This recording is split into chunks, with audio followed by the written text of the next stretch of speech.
All right, let's do this. Number 7, GHK-Cu.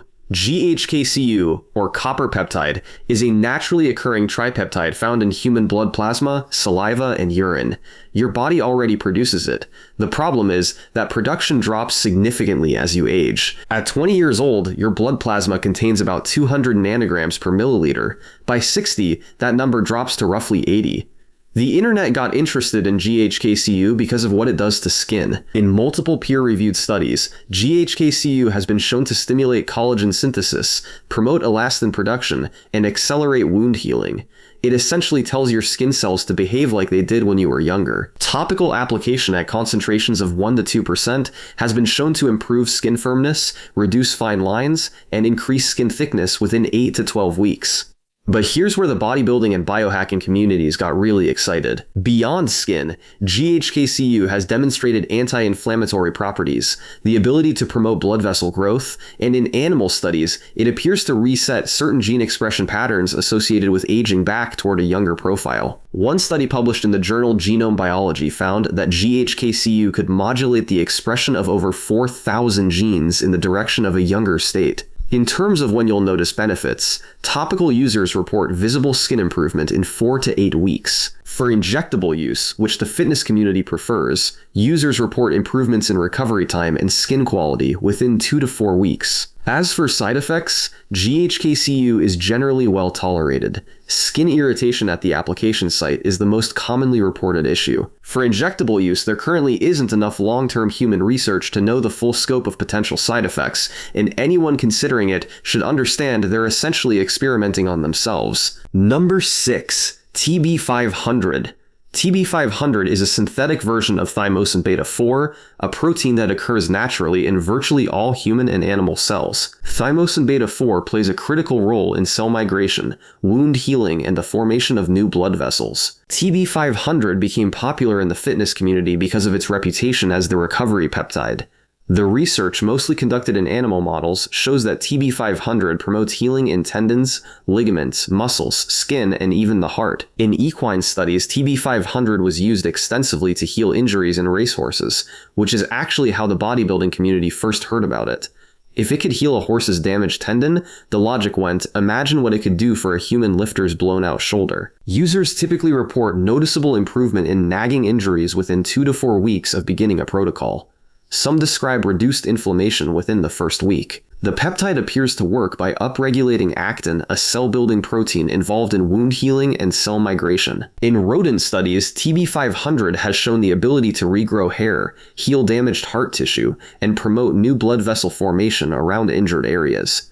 The catch is that almost all of this evidence comes from animal models. There are very few controlled human trials. Reported side effects include headaches, lethargy, and a head rush sensation shortly after injection. There is a theoretical concern in the medical community that because TB500 promotes blood vessel growth, it could potentially accelerate the growth of existing tumors, though this has not been demonstrated in studies. Anyone with a history of cancer should approach this one with extreme caution and consult a physician. Number 5. BPC-157. BPC-157 stands for Body Protection Compound 157. It's a synthetic peptide derived from a protein found in human gastric juice. Yes, your stomach. The research on BPC-157 is extensive, at least in animal models. In rats, it has been shown to accelerate the healing of tendons, muscles, the nervous system, and the intestinal lining. It counteracts the damage caused by NSAIDs like ibuprofen. It appears to heal inflammatory bowel disease, repair brain damage from traumatic injury, and protect organs from toxic substances.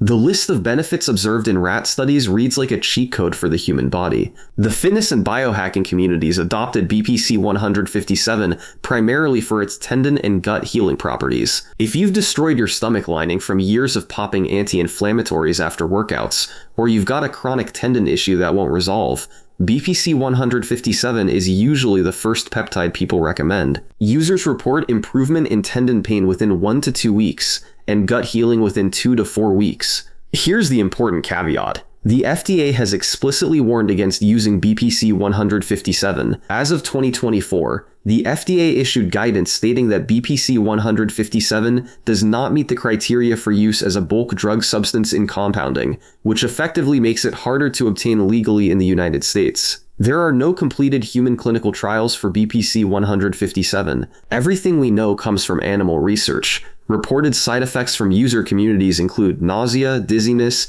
and in some cases a temporary worsening of symptoms before improvement. There currently isn't enough long-term human research to understand what regular use might do over months or years. Number 4. CJC 1295. CJC 1295 is a synthetic peptide that acts as a growth hormone, releasing hormone analog.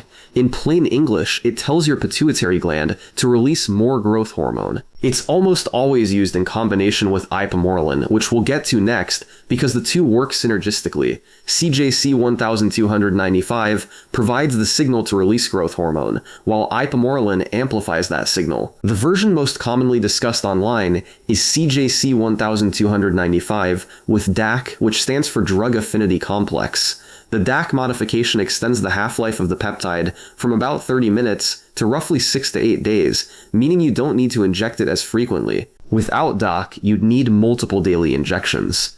With DAC, users typically inject twice per week. The benefits that attract the fitness community include increased growth hormone levels, improved fat loss, better sleep quality, enhanced recovery from training, and over time, improvements in body composition.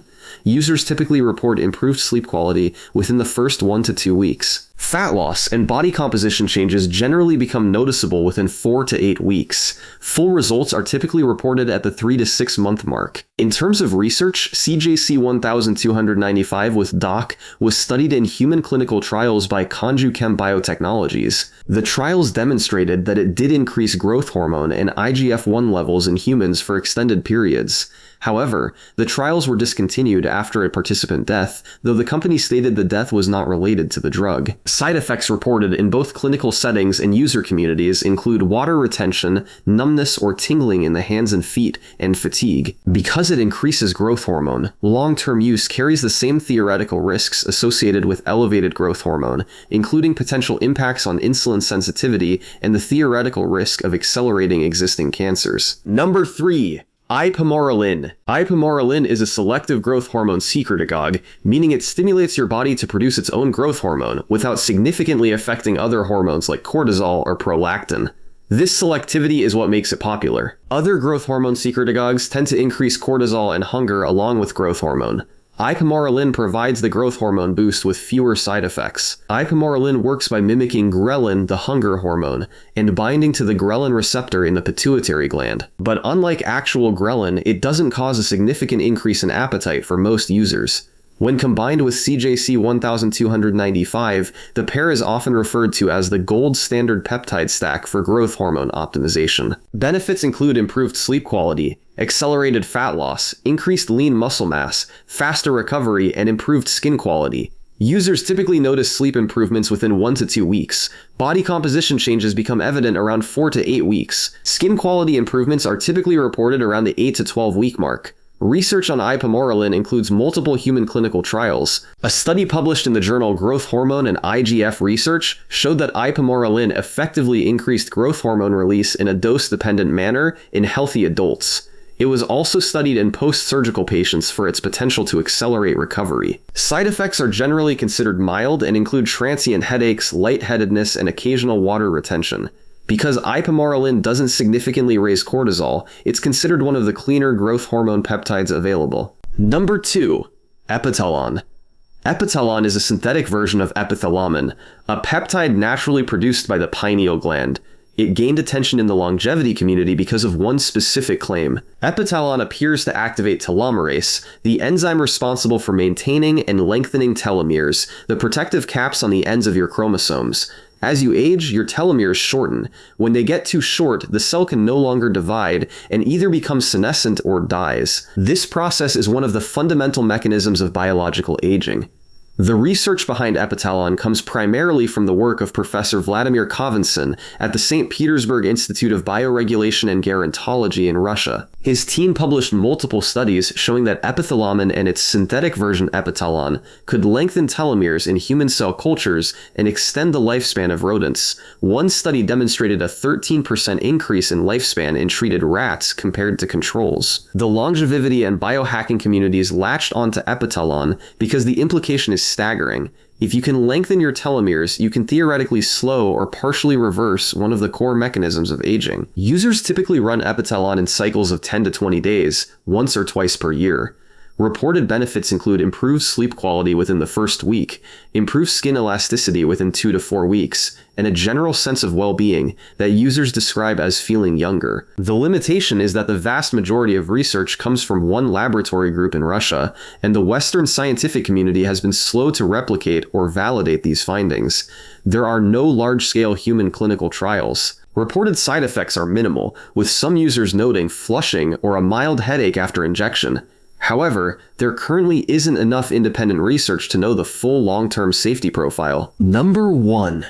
RETA. Retatrutide, commonly known as RETA, is the newest and most talked about peptide on this list. It's technically a triple agonist, meaning it activates 3 different hormone receptors simultaneously: GLP-1, GIP, and glucagon. If you've heard of Ozempic or Mounjaro, RETA is what comes next. Ozempic targets 1 receptor, mounjaro targets 2, RETA targets 3. In the Phase 2 clinical trial published in the New England Journal of Medicine in 2023, participants taking the highest dose of retatrutide lost an average of 24.2% of their body weight over 48 weeks. To put that in perspective, a 250-pound person would lose roughly 60 pounds in less than a year. That's the most dramatic weight loss result ever recorded in a clinical trial for an anti-obesity medication. The 3-receptor approach is significant because each receptor handles a different aspect of metabolism.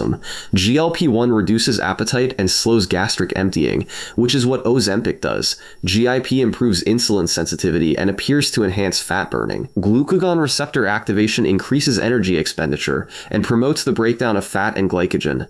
By hitting all 3 simultaneously, RETA addresses weight loss from multiple angles at once. In terms of timeline, participants in the clinical trial began losing weight within the first 2 to 4 weeks. Weight loss continued to accelerate through week 24 and had not yet plateaued at week 48, suggesting that longer treatment durations could yield even greater results. Side effects are consistent with other GLP-1 class drugs. Nausea was the most commonly reported adverse event, affecting up to 45% of participants in the high-dose group. Diarrhea, vomiting, and constipation were also common, particularly in the first 4 to 8 weeks. Most gastrointestinal side effects decreased over time as the body adapted. Retatrutide is currently in Phase 3 clinical trials conducted by Eli Lilly. It is not yet approved for public use, but the fitness and weight loss communities are already calling it the endgame for pharmaceutical weight loss. Those are 7 peptides that the internet cannot stop talking about. Some of them have decades of animal research behind them, some of them are in active human clinical trials, and some of them have almost no long-term safety data at all. What they all have in common is that millions of people are already using them, often without medical supervision, and the regulatory landscape is struggling to keep up. If you found this interesting, hit subscribe because we break down the things the mainstream isn't covering yet. Drop a comment and tell us which peptide you've researched the most. See you in the next one.